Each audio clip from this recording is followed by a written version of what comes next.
O çox vaxt ki, insanlar partidə əylənir.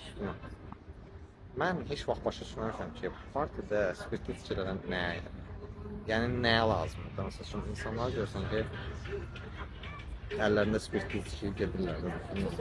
Hə, yəni mən çox vaxt belə gəncləri görürəm, açığı, mənə çox qəribə gəlir. Yəni, bu spirtli içki nəyə lazımdır? Boş-boşuna etanol yığınıdır.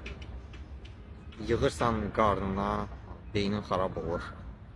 Yəni, musiqidən zövq almaqdan ötürü spirtli içki niyə içməlisən ki? Yəni, mən onu başa düşmürəm. Orada nə məntiq var? Yəni, kim nə bilərsə özü bilər, mənim vecimə də deyil. Sadəcə, yəni, bu parti məsələlərinə gələndə mən heç vaxt o şeyi başa düşməmişəm. Sən spirtli içkisiz də əylənə bilərsən də, düzdürmü? Neymişsən spirtli içkiyə boşuna pul xərcləyib? Ondan sonra su al.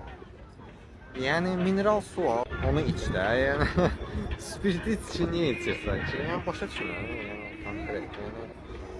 Yəni, insanların da hamısı belə şey deyil ki. Belə şeylər düşünən deyirlər. Özlərinə eləyirlər belə baxana. Sadəcə, yəni, çox qəribə gəlir.